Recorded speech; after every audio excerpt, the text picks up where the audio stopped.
Mwebale kwekumira Crest TV, amanya gange Margaret Baluka era nga nsaba tusaako programu y'ebyokulima. Obudde buno bwennyini tugenda kuba nga tutunuulira ebintu eby'enjawulo. Tovaawo katukomewo.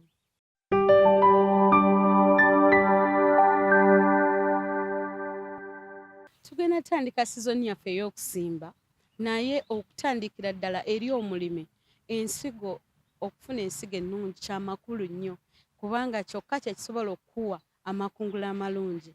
Katugendeko ejjinja katono ku showground tulabe ensigo ez'enjawulo z'osobola okwettanira n'ofuna amakungula amalungi. Tovaawo katukomewo. My name is Richard Mlenkemi. I work as a technical marketing officer for Osho Chemicals Industries and Royal Seeds. Osho Chemical Industries is a company that deals in a variety of things. We do distribution, manufacturing, we do sell seeds, we do sell chemicals, insecticides, herbicides, and fertilizers. Among our seeds, we have tomatoes of different varieties, but I would like us to look at Royal 705 that we are exhibiting today in the Ginger Agriculture Showground of this year 2025. We have a lot of demands from farmers, and we have had a lot of demands from farmers for the previous years, whereby farmers have been looking for a variety that stands out, a variety that is unique, a variety that has a difference. So as Osho Chemicals, we thought twice, and Royal Seeds, we thought twice, and we came in with Royal 705. Royal 705 is a semi-determinate variety. Why did we come up with a semi-determinate variety?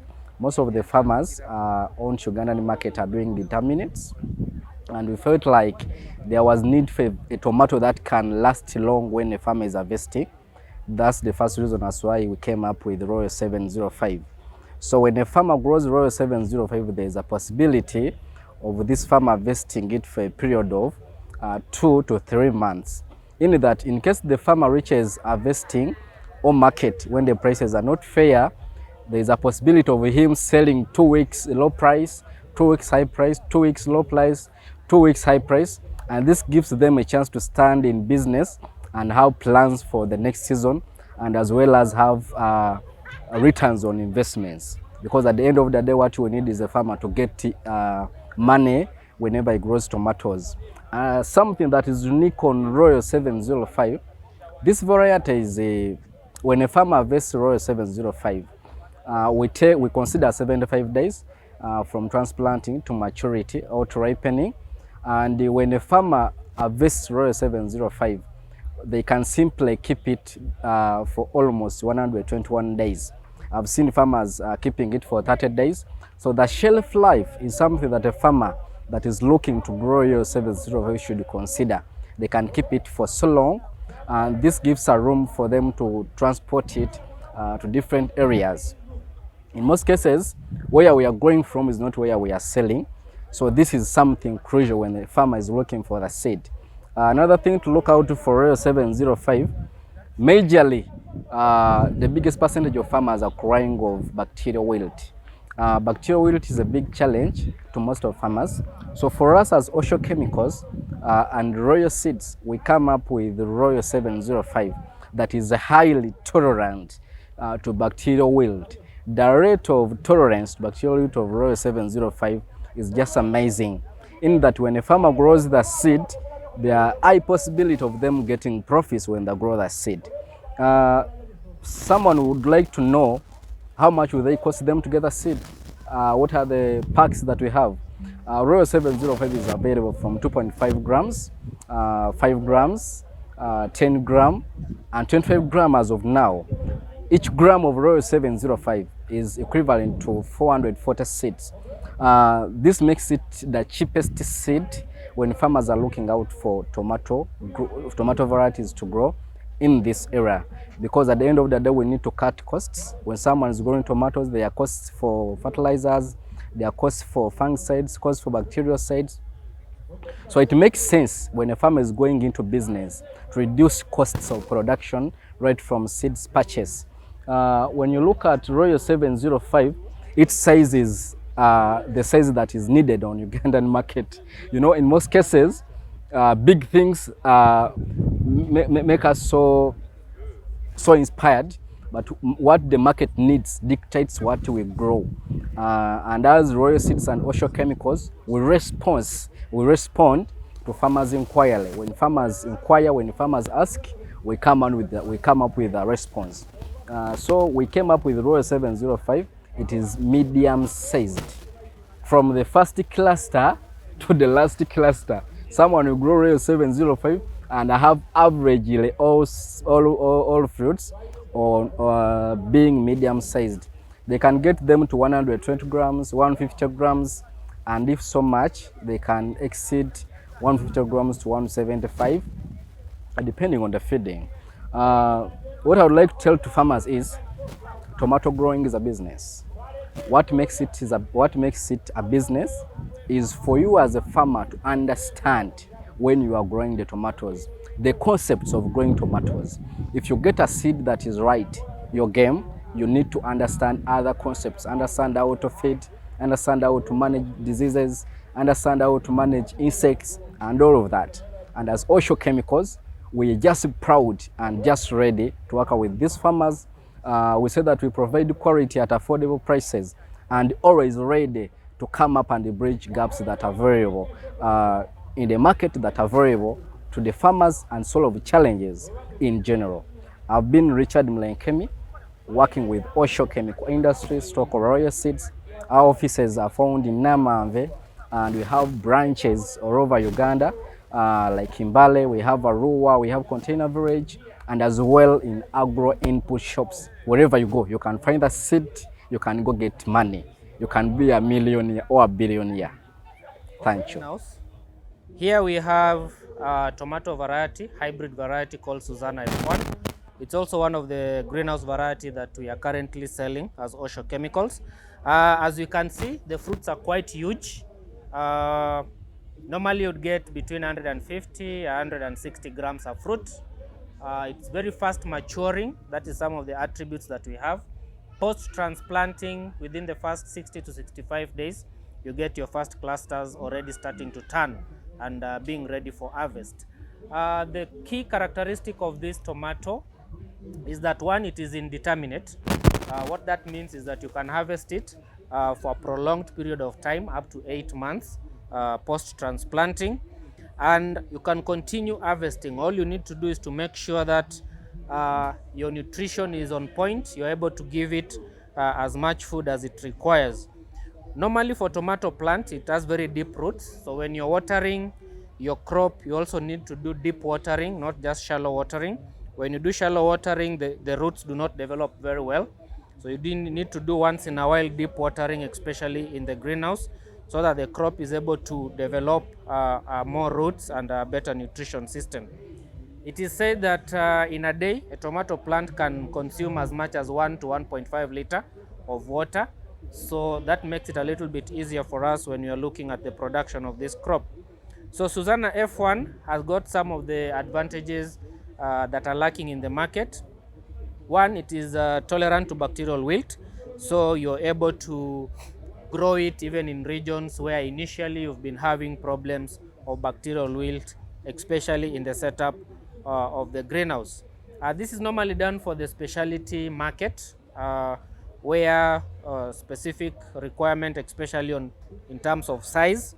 Some markets, they say we want fruits that are big, like hotels and some of the hospitality industries, hospitals, large schools or large establishment. If you're supplying to this kind of customers, most of the time, they would go for the bigger fruits because it's easier to handle, especially when you're dealing with catering for a big number of people. Susanna F1 has got very short internodes, as you can see.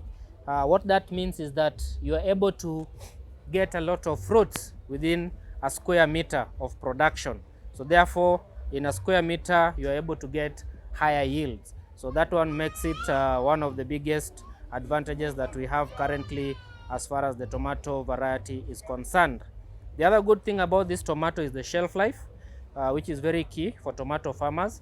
You need a tomato that, one, you can transport long distances from the farm to your market.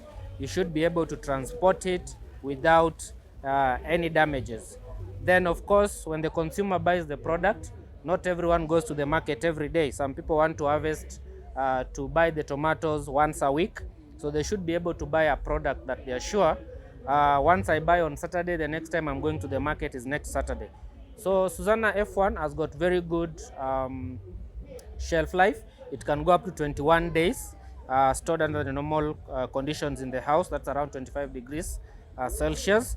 Then of course, when you're looking at this kind of production, most of the time farmers get challenges, especially due to I can call it what?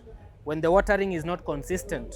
You find that if the watering is not consistent and the calcium in the soil is not sufficient, you will always find the rotting at the blossom end of the crop. So that kind of rotting is one of the biggest challenges that greenhouse farmers face. So what causes that problem? One is the inadequate watering or uneven pattern. If today you're watering a lot of water, then you're leaving the soil to dry too much before the next watering, then the water in the crop is not sufficient, thereby the nutrients are not moving well between the soil and the crop. As a result, the first culprit will be your fruits, where you will start to get the blossom end rot. So that is normally a big challenge when it comes to greenhouse production. You need to regulate your watering and also ensure that your nutrition in the soil is sufficient. The other challenge that normally tomato farmers would get, still related to watering, is when they do overwatering. If you are afraid that no, because my agronomist said if I don't water enough, I'm going to get blossom end rot, then they overwater. Now when you overwater, it's also a problem in that the crop will uptake a lot of water, and at the end of the day it will start to burst near the calyx side on this top part. So if it bursts on that side, then you know that this person overwatered your crop. So the best way to know how much water is enough water in your soil, you just need to pick a lump of soil and make sure that you form a ball like this. If it forms a ball like this and it's not sticking to your hands, then that water is sufficient. If it remains fried like this, then the water is not sufficient, you need to water it. If it is sticking to your hands, then it is too much water, you need to reduce the watering. So those are some of the tips I would advise my tomato farmers. Then of course, for this kind of crop, the management practices is also very important. What you need to look at is this crop normally develops a lot of suckers, but because it's a greenhouse product and you want to maintain it, you don't want to maintain your crop being bushy. So what we do is that those suckers, we keep pruning them and removing them. The advantage of that is, one, it will not, the crop will not be bushy, so it's easier to maintain, it's easier to spray, there is less risk of infection from diseases, pressure from pests. The other thing is that since you're looking to have big fruits, when you're looking to have big fruits, then you don't need a lot of branching on your crop. You need a crop where you can easily maintain the nutrition that is available for you in the soil. So the less the branches, the bigger the fruits you're going to have. So we normally remove the suckers, and the best time to remove the suckers is very early in the morning. If you remove it late at night, late during the day, sorry, then it sometimes ends up spilling the branches. So if you remove it in the morning when the crop is still stiff, you are able to break it off clean, or you can use a pruning knife. Mainly that is what we look at when it comes to the production of this crop. Susana's F1 is currently available at our outlets in seed count. We have 100 seeds and we have 500 seeds.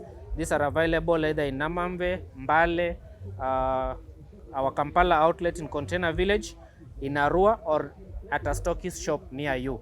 Susana F1 is the name of the product. If you need it, you can get it with us at any of these outlets that I have mentioned. If you have any queries in terms of greenhouse production, please do reach out to us. We should be able to assist you. We should be able to advise you.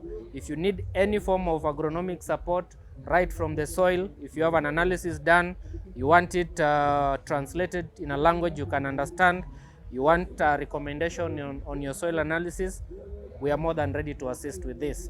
If you want the seeds, if you want someone to visit your farm and give you the agronomy support that you need, we are more than ready to support all our farmers. Once again, Susanna F1 is the tomato for you if you're looking at greenhouse production. Thank you.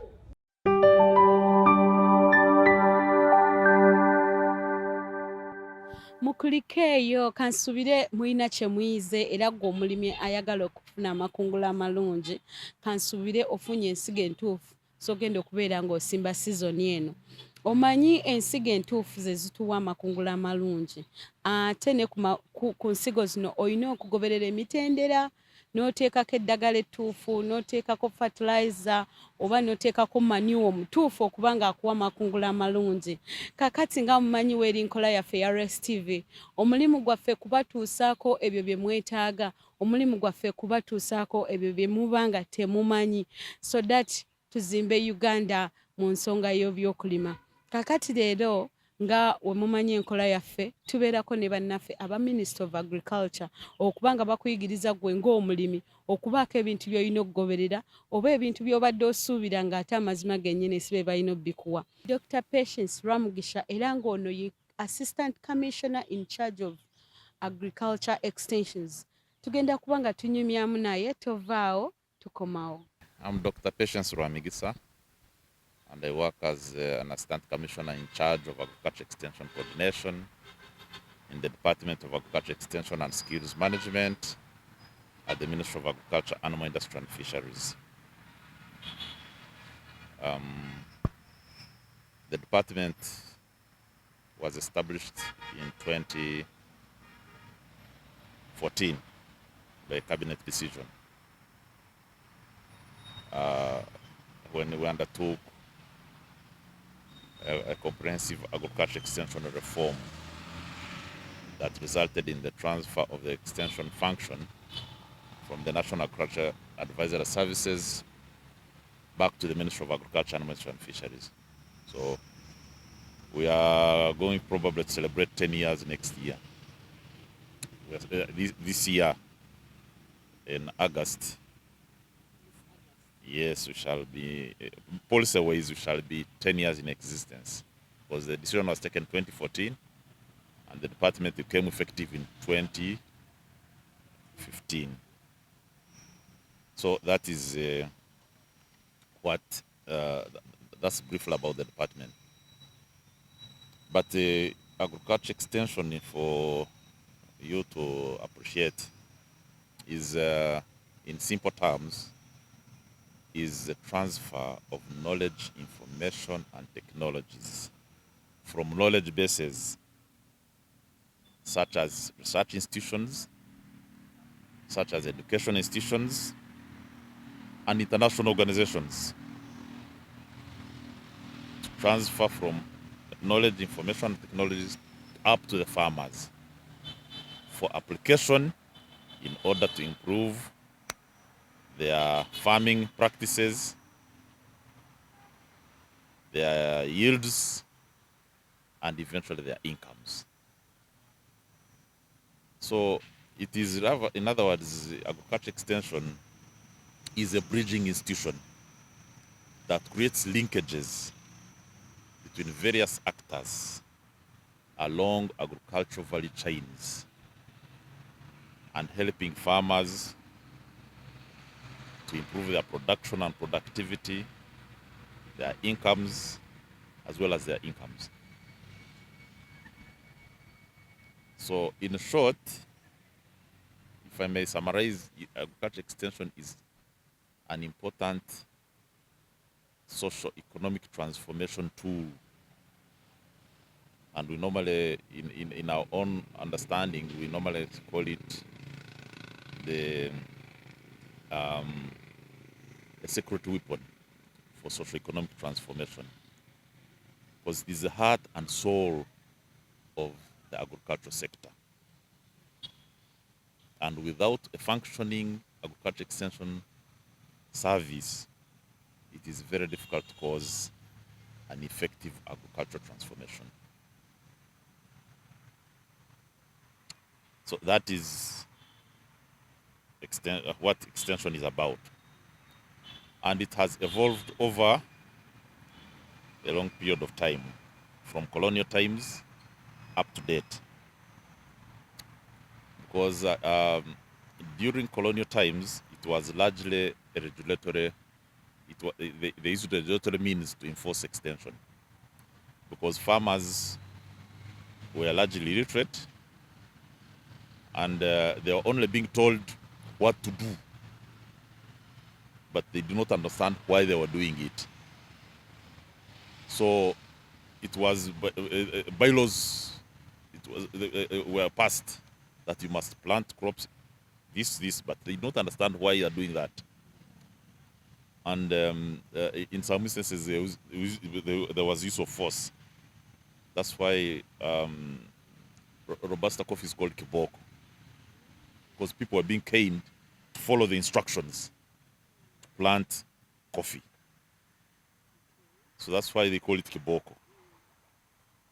But after independence, the post-independent government, this was wrong. So it introduced what they call an education approach. Farmers must be educated to understand. And that is why they established district farm institutes across the country. Farmers were taken and trained in these agricultural technologies and practices, so that they really understood why they were doing what they were supposed to do.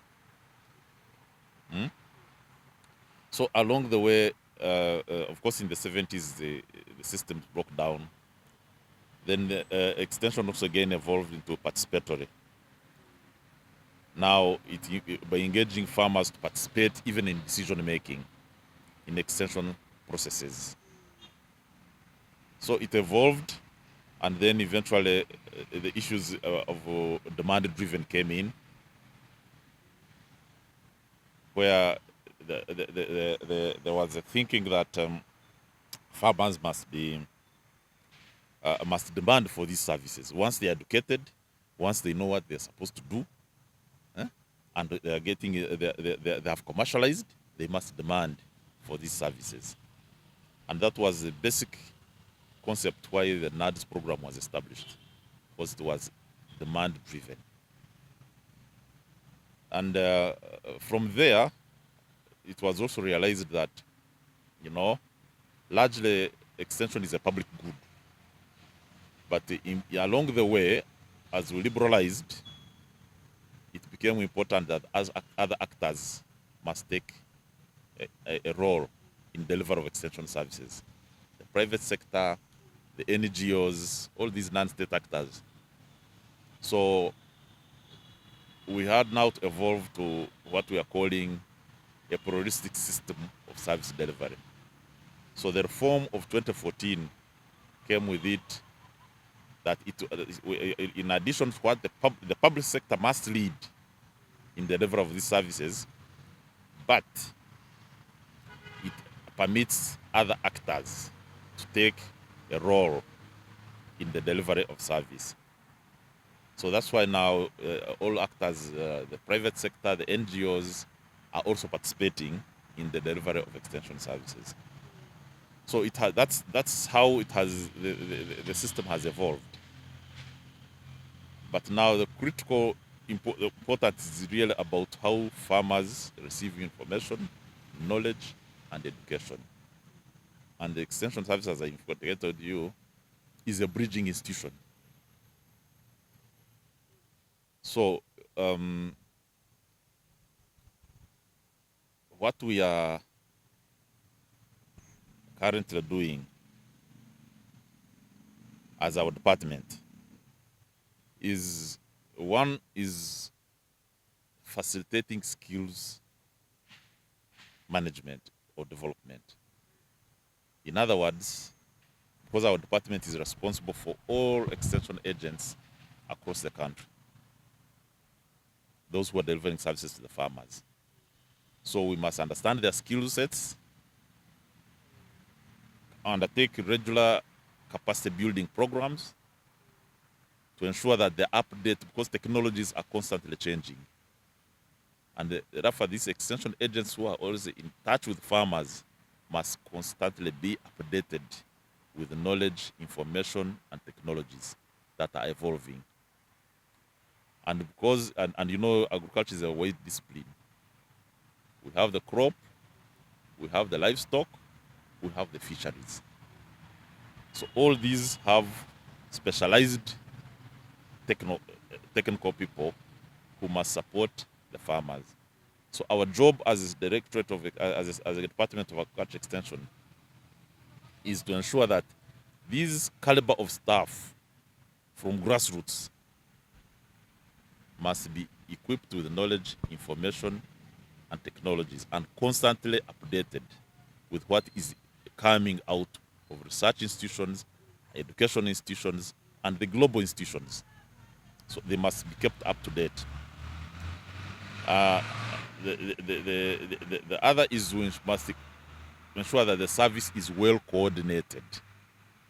The delivery system is functioning from the center up to the grassroots. And not only within the public system, but also within with the private systems. So in other words, our job is to ensure that we coordinate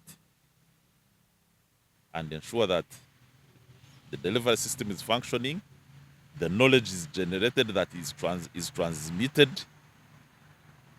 to ensure that farmers receive that knowledge, that information that will enable them to deliver their services.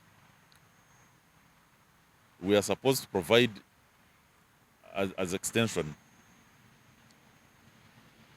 along the way it has evolved. Originally it was largely concentrating on primary production, but we are supporting the farmers and other value chain actors along the entire value chains. So we also have to do what we call agribusiness development services, business development services. Farmers must be equipped with business skills and on what kind of enterprise mix they need to do, what kind of enterprise they must engage in, depending on the market demands.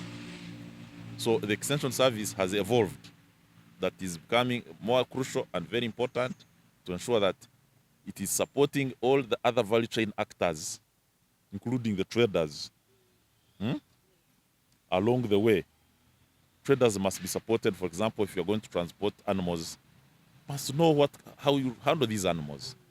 So they must be educated and given knowledge of what is required. That the animals are not only going for killing, but even when you're going to slaughter them, they must be transported in a more humane way. So these kind of services, so the information, the knowledge and information that must be provided to other value chain actors. So that's how the extension has evolved. In addition, it does not only stop there. The farmers, upon getting their income, must be supported on how they do investment decisions at household level. Issues of gender have come in. How do farmers make decisions, households make decisions to make investments at household level? How is the participation of all of women in decision making on the incomes that come from the resources from the farming enterprises? So all these are very important if you're going to transform the rural households. Then one of the most critical aspects of extension is getting farmers organized, because it cannot function without organizing the farmers, because you can never have enough manpower to reach every farmer. But when you have farmers organized alongside their enterprises into common interests, then it is easy to facilitate that knowledge transfer. And therefore, getting farmers organized from grassroots until they evolve into a cooperative is very important. And there is no way we can transform agriculture without strong farmer organizations. So it is also our role as Extension to ensure that the primary groups that eventually are supposed to be supported by the Ministry of Cooperatives, in charge of cooperatives, to evolve into cooperatives. Our role as Extension is to ensure that these farmers at grassroots are organized, are viable production units, and are able to work as commercial entities. So that is a very crucial role of the Agriculture Extension Services. Issues of post-harvest handling, harvesting and post-harvest handling. As well, we experience a lot of high post-harvest handling. In some enterprises, as high as 50%. So educating farmers on issues of post-harvest handling is also the role of Extension. So it is really a very important function of the agriculture sector. So that is how I can summarize what Extension is about. Now, when it comes to the issues of course, policy, government constantly keeps changing policy in order to support its development agenda. But it is also our role, our responsibility to ensure that these changes are put in action, but also educated to the public. For the last 5 years, for example, the Ministry of Agriculture came up with 6 interventions that we needed to focus on. One was regarding on input systems, the multiplication, distribution, certification of seed and stocking materials, that we needed to streamline that area. Number 2, it was on issues of pests and diseases, both in livestock, crop, and fisheries. The issue of mechanization. For a long time, we are lagging behind in technological advancement. Mechanization technologies at farm level are still rudimentary. So with the current leadership thought it important that we need to see how we promote mechanization technologies. And in view of climate change that has become a global menace, that we needed also to promote irrigation technologies. All these also require extension services, because you don't simply go and introduce an irrigation system on the farm and think it will work. The farmers must be explained and educated on how to apply the water. The amount of water varies from different crop to another crop. How to apply fertilizers in an irrigated system. How to, all these things. That's the knowledge and information that extension services are supposed to provide.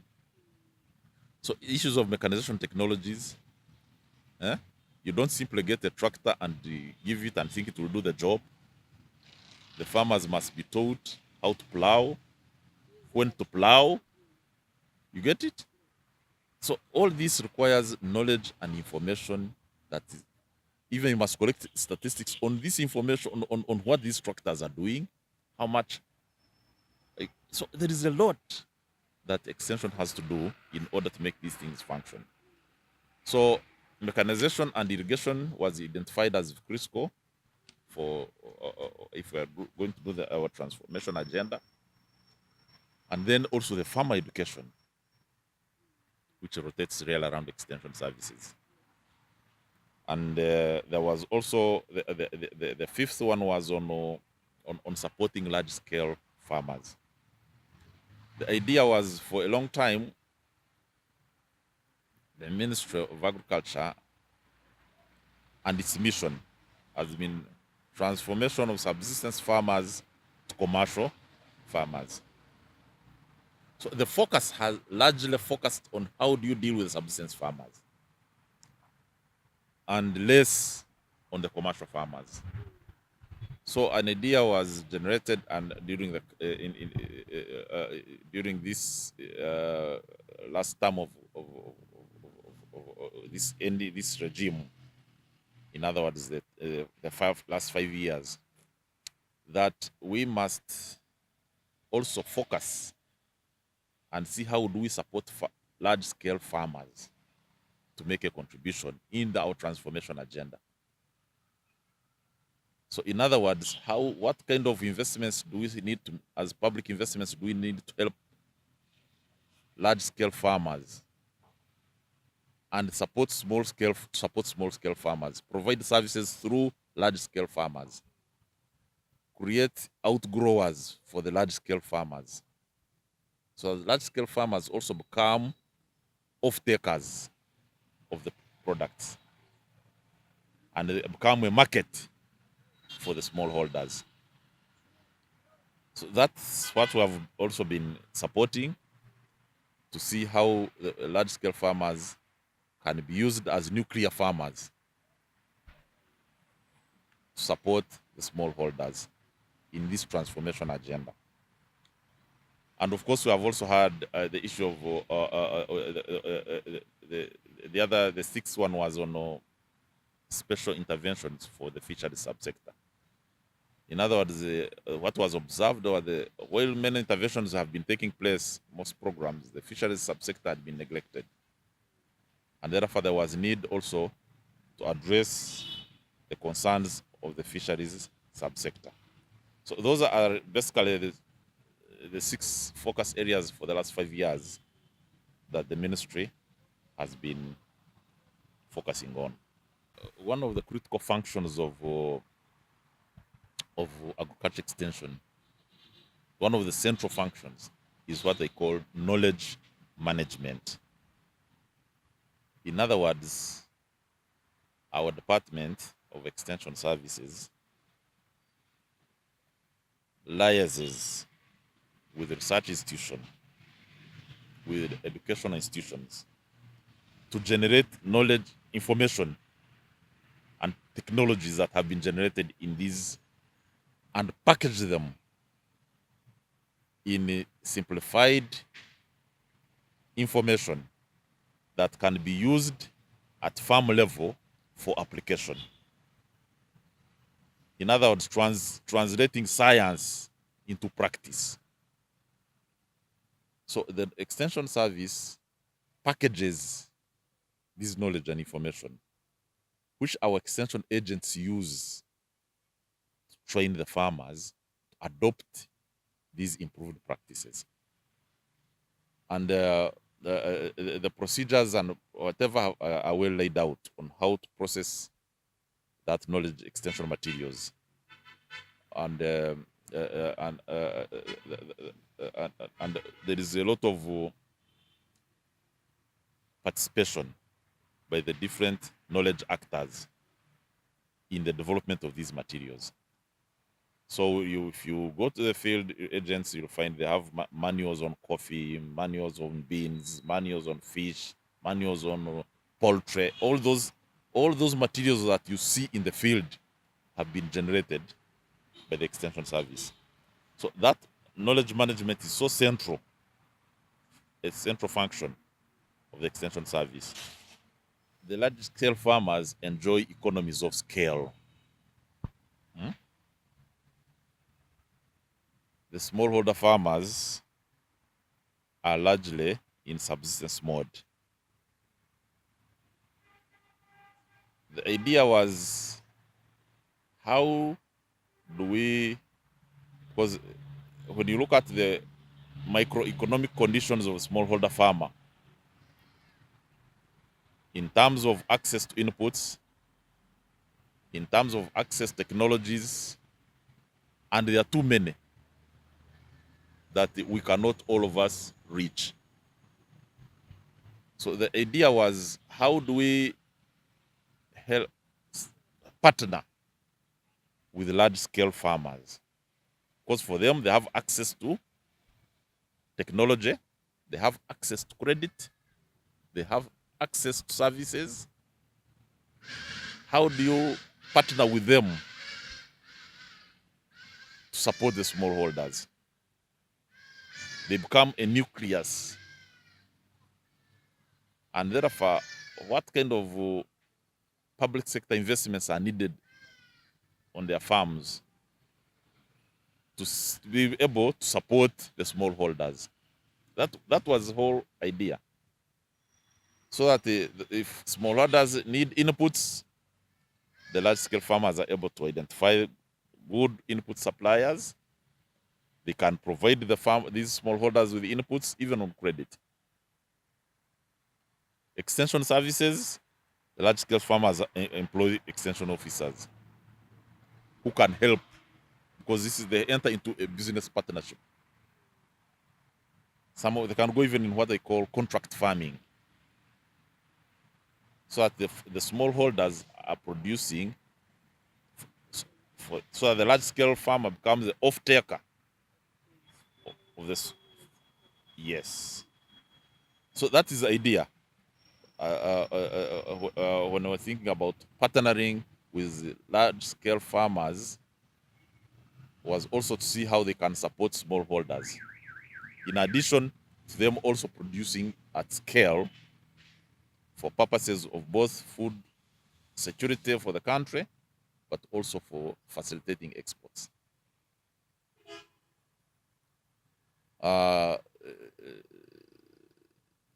Quality assurance issues, the large-scale farmers can support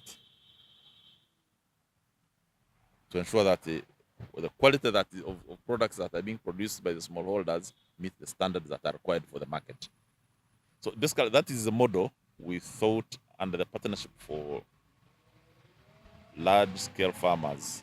That's what we expected to achieve. Agribusiness is really about business in agriculture. And the extension service provides what we call business development services to farmers. And in other words, you undertake market surveys, market demands, market analysis, generate information for the farmers to make appropriate investment decisions.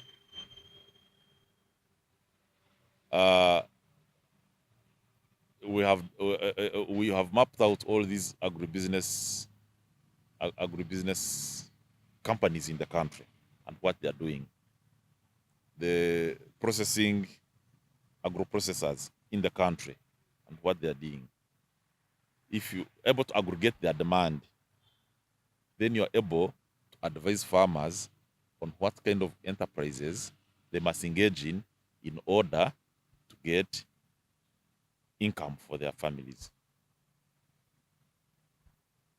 By looking at the trends, market trends, the prices of the different commodities. So you help the farmer to make appropriate investment decision, so that he knows that this season for the annual crops, I can invest in this particular enterprise in order to get returns. But also, in addition to that, we liaise with the Ministry of Trade and Industry, because Ministry of Trade and Industry also looks at the global markets. What for export? What do we need to engage in? What kind of enterprises do we need support in order to be able to get foreign exchange? What quantities are required that we need to produce, so that we are able to do our support services to the farmers, provide them knowledge on information on markets in order for them to produce for the market. But also the issues of food and nutrition are very important. When we focus on markets, we don't lose an eye on the nutrition. Because what we have observed is that in areas that have highly commercialized, they have become nutritionally deficient because they are producing for the market and they forget to produce for their own nutrient foods that are required for their homesteads. So when you look at the most of the annual food and nutrition reports for the country, areas that have highly commercialized, like in Western and Central region, have high nutrition deficiencies. And these are some of the issues. So we have also to prepare what we nutrition education to support our farmers, so that they're able to produce also nutrient foods, backyard gardening for vegetables, to ensure that for fruits, to ensure that they are able also to produce, to feed their homes with a balanced diet.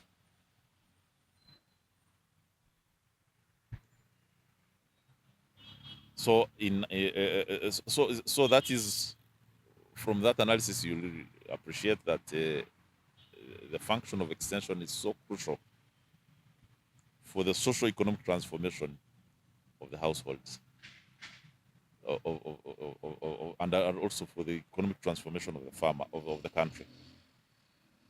So, so from the, when you look at from the African context, you'll find that the state of extension services across the continent, they suffer the same challenges as if there is an invisible hand. So, and it is because of that neglect of the extension service that our farmers are technologically behind other continents.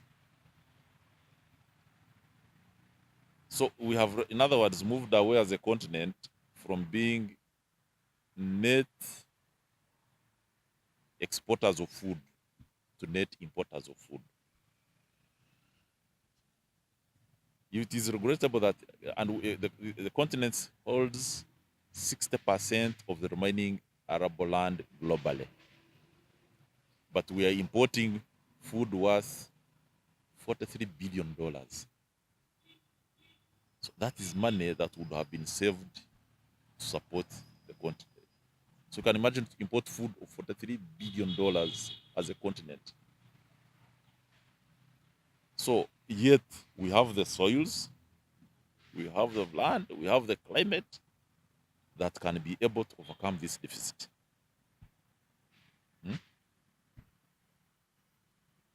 Of recent, for example, the East African community, I have the old statistics of about 5 years ago. We were importing $500 million worth of rice.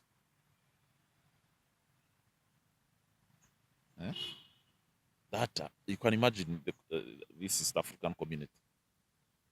You're importing $500 million worth of rice, yet you can be able to grow the rice here.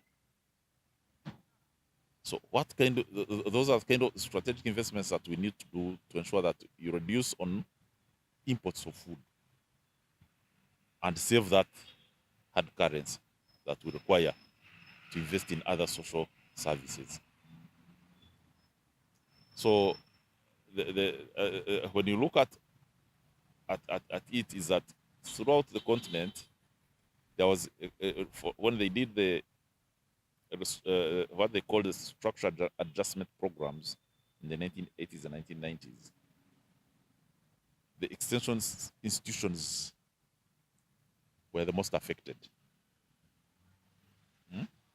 In this country, for example, we had over 16,000 extension workers before the 1990s. For undertaking these liberal reforms, we had 16,000 agriculture extension officers. And we only had around 3 million households in agriculture. Get it? When we undertook those reforms, structure adjustment, the extension service was reduced from 16,000 to 3,000. So you reduce that number in the name of improving government efficiency. But what happened was a breakdown in that information flow.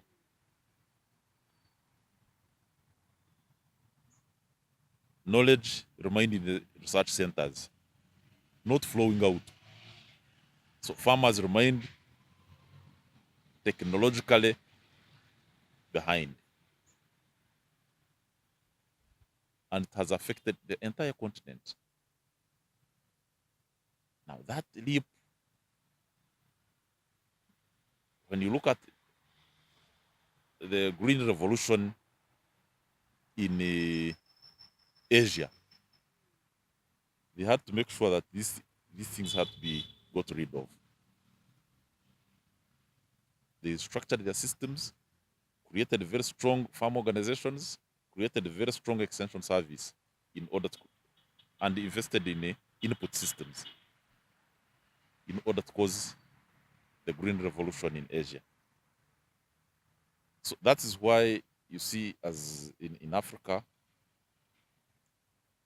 our agricultural systems have remained lagging behind other continents. So it was, and you can imagine, we reduced from 3,000 farmers, 3,000 extension agents. Currently, we'll have about 4,500. But the households increased, almost doubled, 6 million. It was between 5.86 million households engaged in agriculture, with 3,000 or 4,000 extension agents. When you had 3 million households, you had 16,000. So you see the gravity of the problem. That's why we are still having challenges to get agricultural transformation on track. Extension service works along the entire value chain. From inputs to production, harvest, post-harvest, value addition, marketing. So when you look at it, issues of harvest and post-harvest, unfortunately, even our research institutions had not, because the focus was large on primary production, which of course was being promoted for purposes of maintaining Africa as a source of raw materials. So the focus was largely on primary production. And so now government is putting a lot of effort on how to deal with harvest and post-harvest by introducing the technologies for harvest and post-harvest handling to reduce on post-harvest losses. The post-harvest losses have been so high. So that's why you see government is introducing technologies cold chain, drying facilities. If you go in there now at farm level, you'll find that there are simple technologies that are being introduced support farmers. Thank you for tuning in. Mwebale nnyo kwekumira Crest TV wano tetusukkawo obudde bwaffe buweddeyo era mwebale nnyo kwagala kulima. Margaret Baluka is my name and Farming the Future is the program you've been watching. Bye bye.